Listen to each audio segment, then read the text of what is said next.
tell me that I'm never. Halo semua, salam sejahtera Malaysia. Selamat datang ke channel Felix Lifestyle. Tuan-tuan dan puan, terima kasih karena terus setia dan bersama di dalam channel ini. Saudara-saudara, tumpuan rakyat Malaysia adalah bagi pilihan raya kecil Dun Mahkota. Ada yang kata calon daripada Kerajaan Perpaduan akan menang. Ada yang kata calon daripada Perikatan Nasional yang akan menang. Berkaitan dengan ini, saudara-saudara, ramai yang memilih BN yang akan menang. Namun ramai juga yang memilih PN yang akan menang. Namun setelah penamaan calon, rupanya ini yang berlaku kepada Perikatan Nasional yang bagi saya pasti satu berita duka cita untuk kepimpinan Perikatan Nasional. Perkongsian daripada Malaysia Kini bertarikh 15 September. Permulaan hambar PN tawan hati pengundi Cina.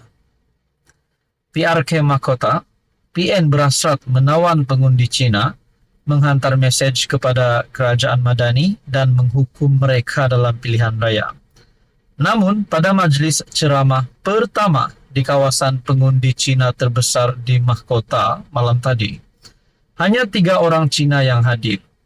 3 individu itu sebagai sebahagian daripada kira-kira 25 hadirin majlis ceramah di Bandar Tengah, sebuah kawasan dengan 2/3 penduduk Cina. Salah seorang daripada 3 individu itu dipercayai ahli gerakan kerana memakai jaket PN dan selebihnya ahli PN dan pihak media.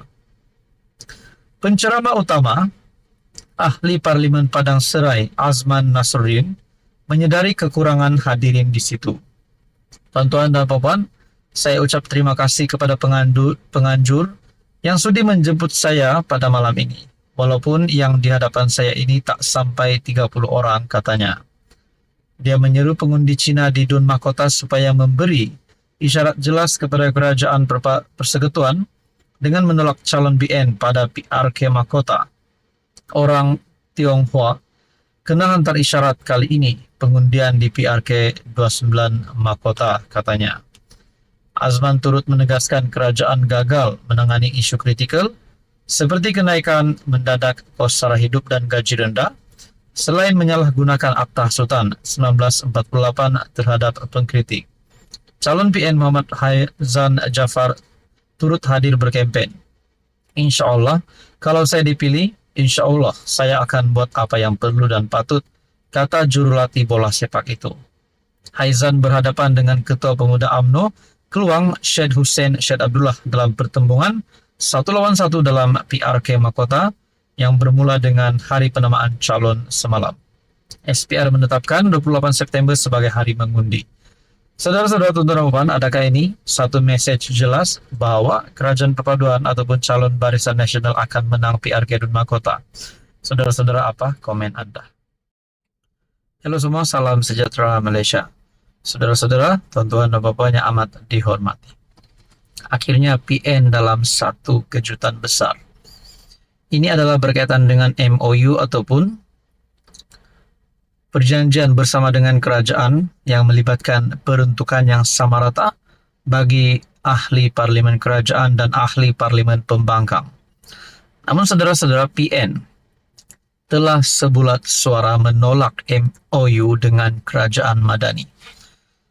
Adakah ini akan memberi kesan yang buruk kepada pembangkang sendiri, PN, ataupun memberi kesan yang buruk kepada Anwar Ibrahim sebagai Perdana Menteri? Kerana akhirnya ada yang mengungkit manifesto ataupun janji daripada Pakatan Harapan untuk memberikan peruntukan yang sama rata bersama dengan ahli parlimen pembangkang. Ini menjadi persoalannya. Saudara-saudara, perkongsian daripada Syabuddin Husin bertarikh 15 September, memang patut PN tolak MOU dengan Kerajaan Madani. Blok pembangkang PN akhirnya menolak secara mutlak MOU dengan pihak kerajaan yang merupakan syarat untuk ahli-ahli parlimen mereka diberikan peruntukan kewangan oleh Kerajaan Madani bagi kawasan masing-masing. Ketua Pembangkang Hamzah Zainuddin memberi 4 sebab penolakan tersebut. Saudara-saudara, adakah patut pembangkang ataupun PN menolak MOU tersebut. Dengan ini mereka tidak akan mendapat peruntukan, dan dengan ini adakah mereka akan berhadapan dengan kesukaran bagi menghadapi PRK, PRU ataupun PRN. Adakah dengan ini pengundi-pengundi PN akan melompat kepada PH? Kita pun tak tahu. Ketua Pembangkang Hamzah Zainuddin memberi 4 sebab. Pertama, MOU yang disediakan bertentangan dengan perlembagaan persekutuan, di mana beberapa syarat yang dikenakan dikhawatiri boleh menjejaskan hak keistimewaan orang Melayu dan Bumiputra. Kedua, MOU juga dianggap bertentangan dengan nilai budaya, moral dan agama, di mana draft yang disediakan mengandungi beberapa syarat yang dilihat bertentangan dengan nilai tradisi, budaya, moral, agama, serta tempatan.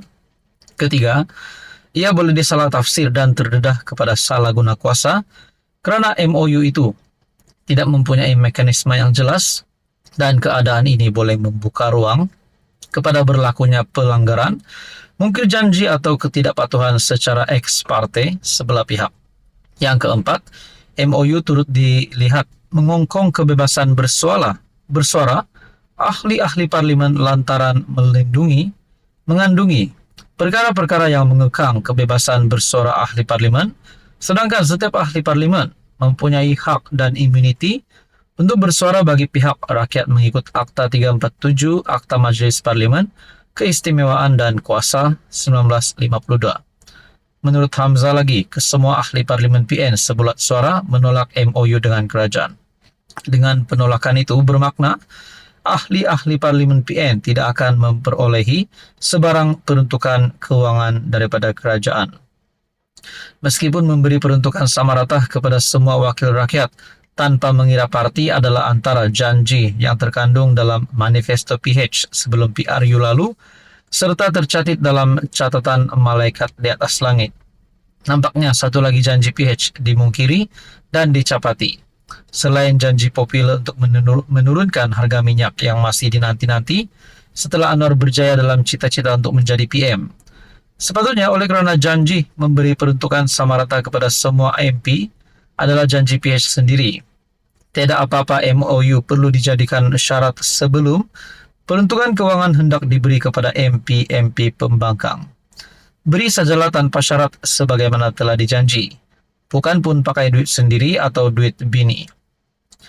Nah, saudara-saudara, tuan-tuan dan puan, adakah dengan ini sedikit sebanyak Anwar Ibrahim berisiko untuk hilang undi, berisiko untuk digesa letak jawatan ataupun dipecat?